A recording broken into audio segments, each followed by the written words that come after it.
Welcome to this week's video. I hope everyone's had a nice weekend.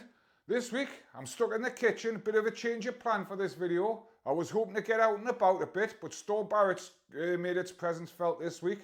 And yeah, the surrounding countryside's submerged in water, so we might have to wait a few days before we can get out again.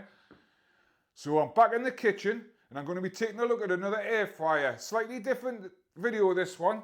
This one came back to a charity shop with a fault and I was asked to have a look at it.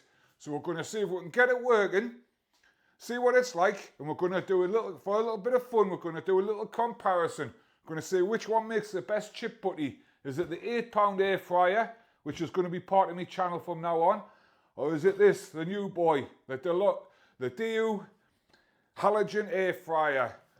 The fault's really simple. I'm going to take you through a couple of things you should be looking out for when you're buying electrics from charity shops and that, and things that you can run into, issues you can run into. But yeah, let's get set up and let's get on with it.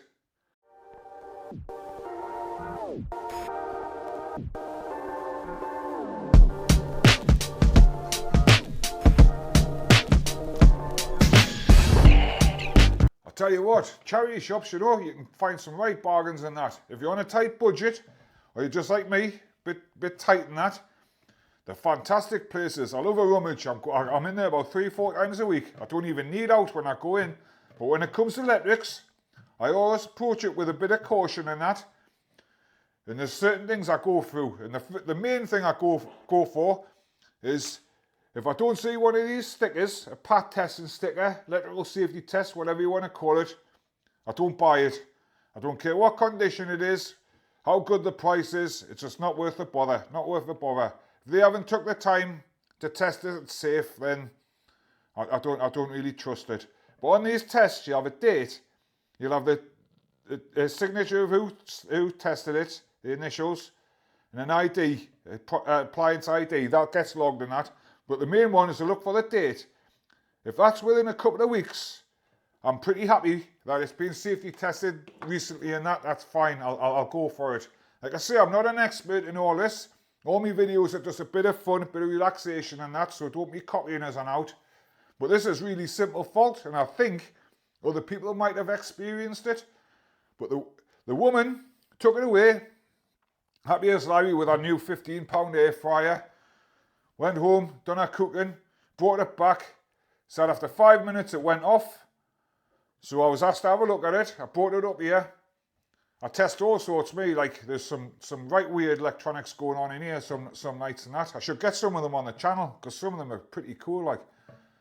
Anyway, I stuck some chicken in it, turned it on the first night, absolutely fantastic. Cooked the chicken great.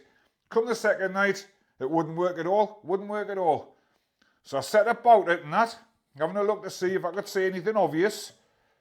And I moved the lid. I'll show you what the fault was. I might have to encourage the fault, but it should be present. I've got it switched on. There you are, nothing, dead as a doornail.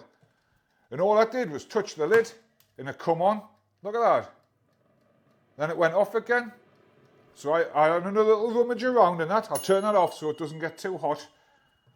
I had a little rummage around the back and I found this little button here, where I found this label at first, ensure the handle is pushed down fully before it was operating. So I was like, I'll give it about 10 minutes of doing this.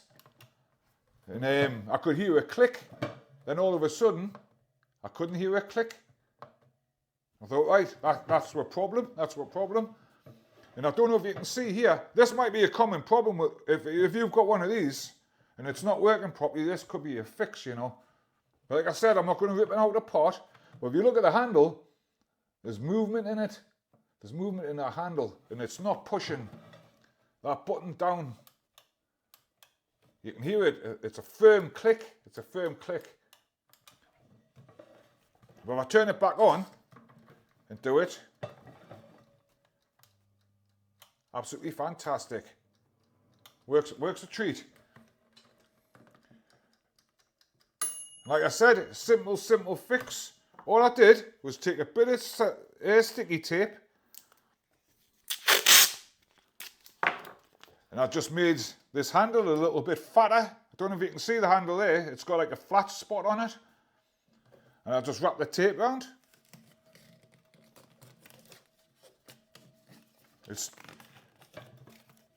I'm not overriding any safety switches or anything like that. I'm just making this handle a little bit fatter and just able enough to press that button in with a click. I'll turn it off for now, but you can hear the click. Can you hear the click?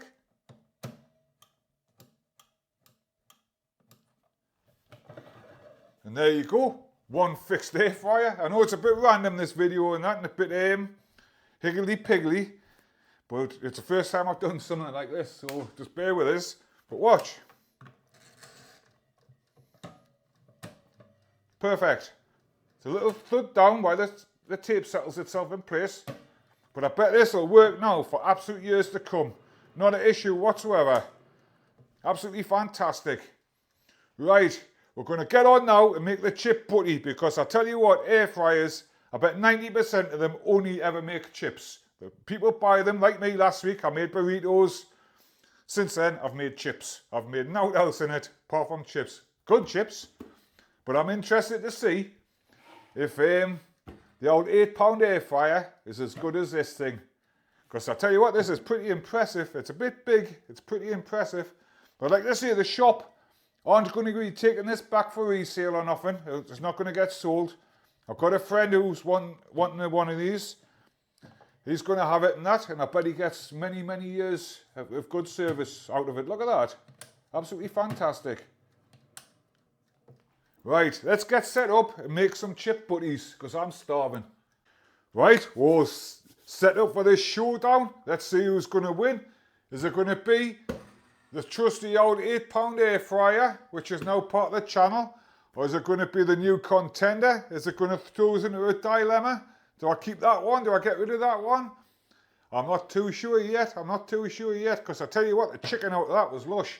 But I've had chips out of this and I know they're pretty good. I know they're pretty good. But the thing I'd like to say before we crack on with this is, just because you've had it electrical safety tested in them shops doesn't mean that it's going to function properly. As you've seen it with this one, it was a hidden fault. It probably wouldn't even got picked up on the pat test, you know. So just bear that in mind when you buy stuff and that. Hidden faults, no one's problem. It wasn't the person who bought it, wasn't the shop who sold it. It was just one of them things. Take it back. Reputable ones will give you a refund and that within a couple of weeks.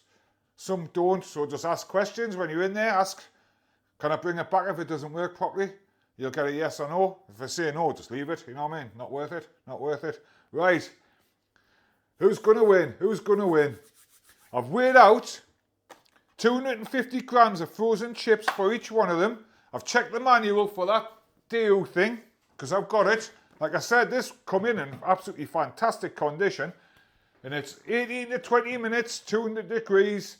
18 to 20 minutes, 200 degrees. So they're neck and neck at the minute. They're neck and neck at the minute. We're going to start with this one. I'm just going to chuck the chips in. Fantastic, this, you know. I don't know what my problem was with air fryers, because since I've had this, I've not used the oven, to be honest. I've only cooked chips, and I cooked chips and burritos in it, and it's been absolutely fantastic. So I'm going to whack that on. It's not too loud or out. It's great, man. It's great. 20 minutes or 18 minutes, 200 degrees. I'm going to come back 10 minutes and give them a good shake. And the same with this one. We'll get rid of that.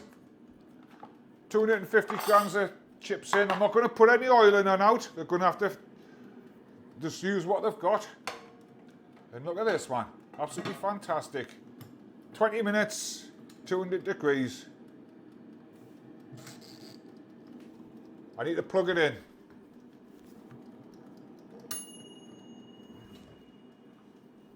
Right, we'll try that one again. 18 to 20 minutes, 200 degrees. Power's on straight away, look at that, fantastic. I turned the thermostat on, works a treat. That one's not too loud either as well, you know. I think that one might be a bit too big for us, so I'm going to stick with this one, the original one. I've even left the price sticker on. See how long that lasts. Right, I buttered myself 2 nice cobs, or buns, or whatever you want to call them, wherever you come from. See you in 20 minutes. Let's see who the winner is. Right, now for the moment of truth. Let's see which one comes out on top. We'll start with this one. Wow, look at them. Look at them. Absolutely fantastic. Look a bit overcooked to be honest with you, like. But they're not bad, they're not bad. Nice and golden, lovely and fluffy. Dead light, get rid of that. That's the old one. The channel contender. And let's try the new boy. See what these are like. Get rid of that. Oh, it's steaming. It's steaming. I've got to get in with a cloth because there's no tongs included. Like, that's another thing you've got to watch for. There might be little things missing out of them and that, which not too bad. I mean, that was no problem, was it? Look at them. They look quite good, them, like. Oh, they look lush. Right, we'll get rid of that. And my favourite. Tell you what, who doesn't like a chip butty, man? Aren't they fantastic? You can keep all your fancy meals and that, just gives a chip butty with a bit of ketchup on, and I'm laughing like. Bit of salt, bit of ketchup. What do you have on your chip butties? I know it's different all over the country, isn't it? Gravy and beans and what have you and that. Bit of ketchup. Look at that. Lush. Lush, man. Fantastic. And the comments tell us, make a comment. I don't mind. Subscribe, like and all that. Do all that stuff for us. It's great, man. I'm on my way to 500. Can't believe it. Can't believe it. Right. We're going to try the old boy first. See how nice these are. I can tell they're nice. They've got a lovely colour on them. They looked a bit dark in the tray, like, but when they're on the plate, they look fantastic. That's a good chip, that, man. That's a good chip. I'll tell you what, they're only Iceland basic chips, you know. They're fantastic, like, they're lush. Right, let's try the new boy. I'll tell you what, these look better. Lovely and golden, like, lovely and golden. Oh, I nearly dropped it. Oh, they were nice. I'm in a right dilemma now, like, which one do I give away and which one do I keep? I'll tell you what, that cooked the best chips, like, hands down, hands down. It was tight, but I don't know, just a bit better that, like, it's a fantastic cook of that. But I'm going to keep this one, you know. It's the first one I picked up. It was a bargain. It started in the air fryer lifestyle and all that. Is that what you call it, a lifestyle? But yeah, we're going to keep that one. That one's going to go off to me mates. You'll have many years of good service with it and that. Fantastic. So it's not going to landfill and it's not going in the junk. So yeah, thanks for watching.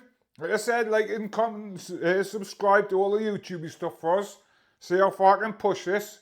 I know my videos are a bit random and that and a bit messed up at times, but we're getting there, man. I'm going to buy a Rubik's Cube and try that on the channel on a little video because I've never done one of them. And I found this thing on Facebook. And I tell you what, it's got us intrigued. It's got us intrigued. So watch out for that. We'll be in my corner where all my charity shop stuff is and that. So I might have a little poke around there. And yeah, thanks for watching. Be kind. Have a great week. And I'll see you next time. I'm going to get stuck into these two chip butties now.